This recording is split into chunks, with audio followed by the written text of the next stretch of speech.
جمعية الدعوة والإرشاد وتوعية الجاليات بمحافظة بدر.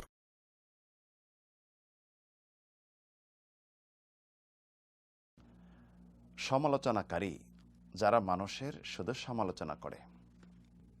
যদি কোনো মুসলিম সমাজে কোনো ভুল করে ফেলল, এটি তারা প্রচার প্রসার করার জন্য ব্যস্ত হয়ে যায়।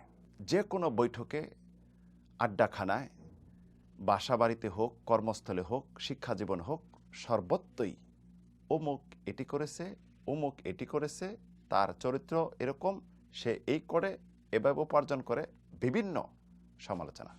তো এই সমালোচনাকারী কেমন মানুষ? এই সমালোচনাকারীরা সমাজের সবচেয়ে খারাপ মানুষ। এর কারণ হলো এরা সমাজকে নষ্ট করে। মুসলিম জাতি সমাজে ঐক্যবদ্ধ থাকবে, ঐক্যর মাঝে ফাটল ধরায় এই সমালোচনাকারীরা। ভ্রাতৃত্ববন্ধন নষ্ট করে এরা, হিংসা বিদ্বেষ ছড়ায়, মানুষের মাঝে দুশ্মনী বৃদ্ধি করে, পরস্পর বন্ধুত্ব নষ্ট করে, ঐক্যবদ্ধ সমাজকে তারা বিশৃঙ্খলা সৃষ্টি করে। তাই এই দিক দিয়ে তারা হলো সবচেয়ে খারাপ মানুষ সমাজের। এমনইভাবে তারা নিজের জন্য ক্ষতি ডেকে নিয়ে আসে। আবু হুরায়রা রাদিয়াল্লাহু আনহু হাদিস, এক মহিলার কথা রাসূলুল্লাহর কাছে বলা হলো, যেই মহিলা 5 ওয়াক্ত নামাজ, রোজা, হজ, যাকাত, ইবাদত বন্দেগী, নফল ইবাদত অনেক করে, কিন্তু তার জিহ্বা থেকে কেউ নিরাপদ না। রাসূলুল্লাহ বললেন, সে জাহান্নামী। সমালোচনাকারীরা হলে গীবতকারীর অন্তর্ভুক্ত, মানুষের পরনিন্দা করে। গীবতকারী আল্লাহ রাব্বুল আলামিন সূরা হুজরাতে বলেছেন, মৃত মুসলিম ভাইয়ের মাংস ভক্ষণ করল।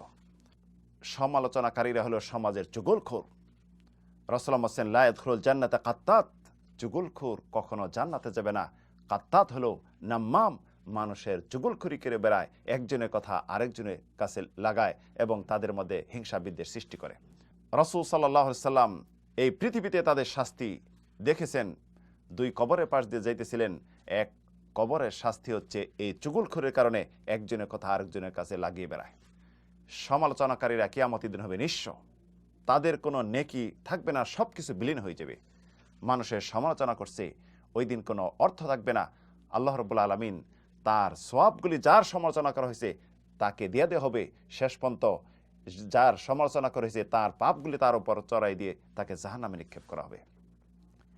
একজন মুসলিম মুখ দিয়ে যা ইচ্ছা তাই বলতেছে। মুআয ইবনে জাবালের হাদিস, এই মুখের কথার কারণে, সমালোচনা করার কারণে আল্লাহ রাব্বুল আলামিন উল্টো পিঠে একদম টেনে ছেঁচড়ে পা ধরে জাহান্নামে নিক্ষেপ করবেন। তাহলে এই সমস্ত সমালোচনাকারী যারা, মুক্তি কিভাবে পাবে?